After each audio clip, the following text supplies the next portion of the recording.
Okay, right now I guess I'm just going to test this thing out in the car. It's kind of an action thing, and I don't honestly think that it's going to work very good in the car either. Some music might play in the background, so this might be copyright. There's no, with the magnet, there is no metal on the dashboard, so it's not really sticking to that, so odds are it's probably going to slide around.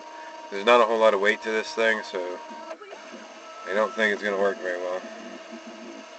I'm just testing things out, so I don't know.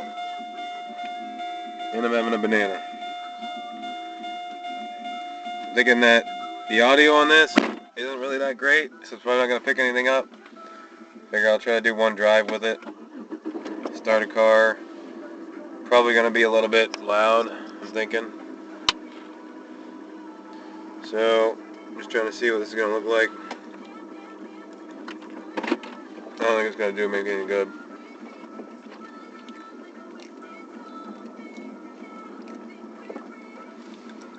This one's on me. Do the rhythm.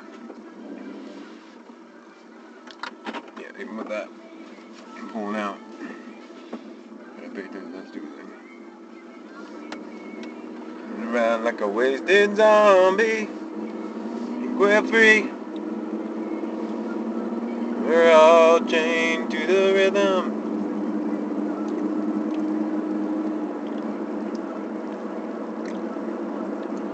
So, the volume on that. How's the volume though? That's the damn thing. Can't believe it. What a dum-dum.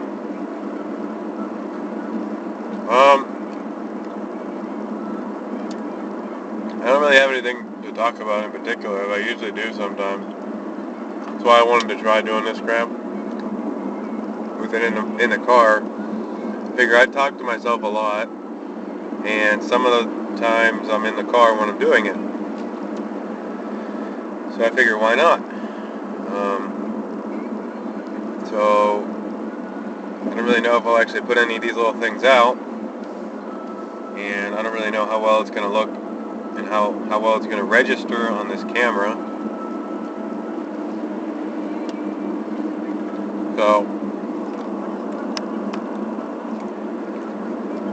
I'm just trying to keep everything centered on that. Just have kind of a wide angle kind of look, like feel to it whenever you actually play with it. Like it's not actually, I don't know, there's no lens or anything on it, or no special lens, so I might start getting lenses for it, and I might play around with it a little bit, put it on my four-wheeler, bicycle, do water stuff with it, I don't know. I think these are supposed to be just a cop-out or a mimicking of GoPros, so I'm not expecting it to be fantastic, but it might do something.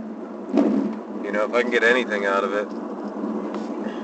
See, I'm like already having to adjust it, so there's no weight to it. I have to like just let it sit there. So it's already not very convenient for that. Wish there was some steel or some metal underneath this darn dashboard. It's got a good magnet on it, that's for sure. Like it works. If you have some sort of metal of some kind, it usually does stick to it pretty good. Other than that though, it just kind of sits there. It's not a lot of weight to it. Just like a little box like that, you know. No viewfinder, no nothing. It's got decent picture quality, I guess. I think it's got 8 megapixel camera for just taking normal snapshots. So you can take some snapshots with it, which is okay. Video goes up to 144, and I guess, you know, I think it can do 60 frames per second at that. So that is something that's very good, I guess. I'm not somebody that messes around with high-res video. I don't really mess around with video that much at all anymore. But I want to try to make that more of a thing. It always looks like this thing's going to be moving. thinking it's only because it's like wobbling around. So you go over bumps, you go over things, it wants to move around. So not going to work very well, I don't think, doing it like this. I'm going to have to get something to keep it on the dashboard. It does seem like it's convenient for doing this kind of stuff, though. You can just kind of like pop it there and just be looking at it. Of course, they do have actual dash cams too, so I could do that with a dash cam probably and still get the same effect. And it probably would pick up more audio. I don't know. These are just outdoors cameras, not necessarily made for like the best audio. Like you're gonna be picking up a lot of nature, outside activities. Not really meant for just stationary use, just like people talking into it and all that stuff. So I'm not really using this for what it's meant for. But I figured if I'm testing it, I want to see what I can do with it anyway. And this is part of that testing. I'm going to test it with whatever I can do. Figure if I'm just going to sit here and talk to it for a little bit, then I'll do it that way. And you can just be along for the ride, because this might be a normal thing for me. I might continue doing things like this. Talking into cameras online for a little bit. Giving my perspective maybe on things, discussing things, topics. Just giving my viewpoint on it, even though I don't really think people care about my viewpoint. And why should anybody care? Because I'm just another guy out there in the world like everybody else. But, you know what? Somebody might actually enjoy it. So, and if I can help anybody gain a little bit more perspective on life, help anybody through a situation or scenario with whatever experiences I've had, and yada yada yada, I'm going to try to do it, I guess. I don't mind it. I've already kind of put myself out there on the internet anyway. You know, I'm already kind of vulnerable as it is, if you want to say that. I've already put segments of my life out there, portions of it. Various social media outlets. I might end up linking them down somewhere. If I upload this to YouTube or something, I'll link stuff. I post blogs. I do stuff on Twitter sometimes. I do stuff on Facebook. I do stuff on Pinterest even. I like post pictures and everything on Pinterest. I do stuff on a lot of different websites, really. And it doesn't mean I have a lot of time on my hands. It just means that I'm I guess a very social person.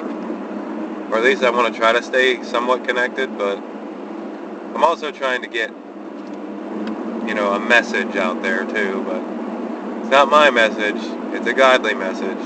So I'm trying to get Jehovah's message out there. And I figure a lot of people are missing out on that message, and it's a very beneficial message. A life-saving message. So that's, you know, just me trying to help other people understand that. And this is going to probably be a lot of the same stuff. Me talking to the camera about religious topics, possibly social topics and other things. I probably won't go into a lot of detail about some of these things, since, you know, I take a lot of neutral stances on political, social, I don't know, events and things that are going on. I'd rather not get too involved with some of that stuff. It's not really my place. It's not my place, and the Bible already kind of condemns that in a way. His kingdom, like Jesus stated in the Bible, I think it was during some of his sermons and some of his talks to his apostles and people, that his kingdom was no part of this world, and that his people shouldn't be a part of it either. And I don't actually have the scripture right here, but I'm just saying that if you're not going to be a part of the world, you should do that in every facet of life. I feel that, you know, goes without saying. If you're not going to be a part of the world, and this includes holidays and any kind of events that aren't biblical. You know, Christ didn't talk about Christmas, Easter, or any of these things, and all these things are traced back to pagans. So celebrating them is about the same as I'd say that it's probably right along the lines of, being sort of pagan. I wouldn't say that you are a pagan if you celebrated it, but I would say that you still believe in pagan traditions if you still celebrate some of these things. Like you're holding on to a tradition that was built by pagans. So it confuses me as to the logic of people who still celebrate that stuff whenever they're not pagans. They're full-on Christians and that's all they believe in. Now I know that, the Christian denominations that are out there have kind of incorporated a lot of these into their belief systems. And that's what Constantine tried to do, was incorporate paganistic belief systems and teachings into the Christian congregation in order to get some of the pagans in there, because they were turned off from Christianity, and they should have been turned off from it because it wasn't meant for them. They had to conform to what the Christians believe. Like you have to first understand it, and you have to want to live by those standards. You can't just, okay, well, I'm going to change what God wrote down in the Bible to fit somebody else's beliefs. Because that's not how life works. That's not how things work. You don't change anything, and you don't try to conform to somebody else's beliefs or man-made or even demon-inspired belief system. Because if it's not from God, then obviously it's nothing that's gonna, nothing that's gonna benefit anybody. If it's not a teaching from God Himself or from Jesus, who was the representative for God, and it is not gonna work. So I don't care what anybody tells you. I don't care what kind of line they want to spin or what kind of spiel they have to try to justify why they believe these things. You just tell them the facts, and the Bible's, pretty clear that it doesn't want any kind of defilement, in the church. It doesn't want any kind of false religious teachings, no Baal worship, no symbols, and no immorality. It's pretty clear on a lot of these teachings, yet there are still a lot of people that hold on to them. So you have to kind of reach them on a level and try to explain to them why this is a thing. And if you really want to get closer to God, then you shouldn't believe in any of this stuff. You shouldn't cling to it. You shouldn't try to hold on to these belief systems, because that could end up being the death of a lot of these people. It also says in the Bible that my people will perish from lack of knowledge. My people are perishing from lack of knowledge, or something to that effect. Meaning like they don't have the proper education on what the Bible teaches, because they kept following either their traditions or their false ideologies, and they never got a full grasp on what the truth was, so they ended up, dying as a result of it. Because they keep on clinging to all these false ideas and never trying to come to an accurate understanding of the truth. So, and there's a lot of people that probably want to. You can kind of see it in the world, just how much people are trying to cling to something. They're trying to cling on to hope and any idea of it, whether it be a false hope or not. People are trying to, find that. Like they're trying to find something real. But you're not going to find it out there in the world.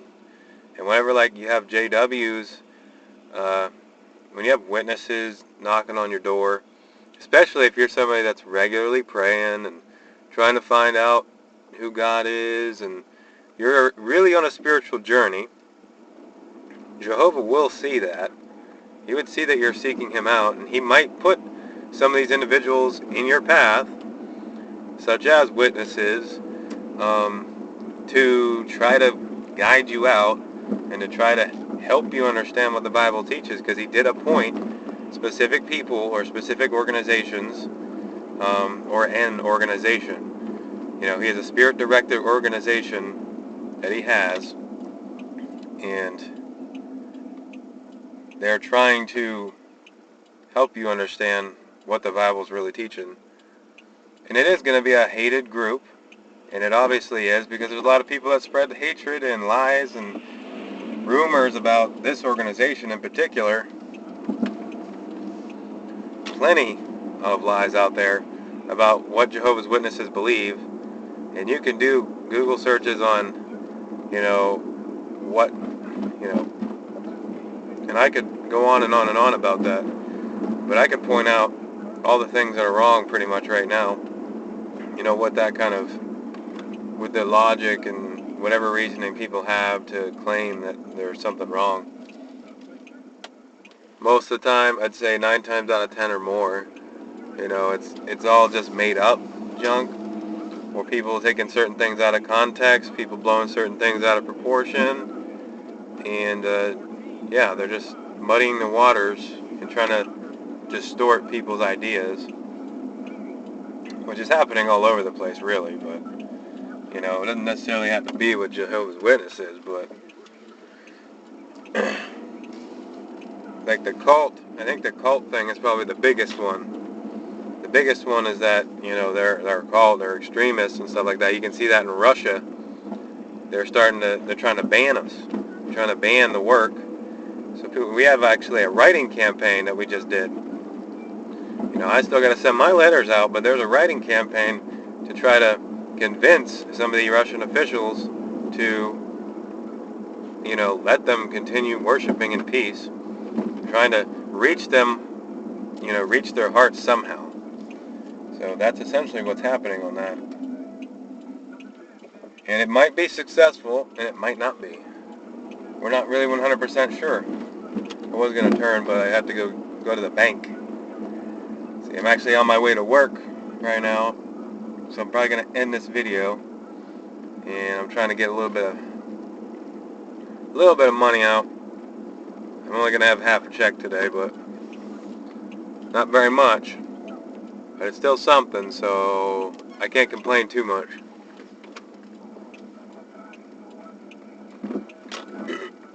Okay. Well, I think I'll probably just end it here, because I'm not going to try to do this and go in and let the camera roll. I'll send her here. I'm hoping these discussions are pretty cool. I might do this with another camera if this doesn't work with this camera. So I'm just trying things out. And yeah, I'll see you all later. Keep it real, I guess.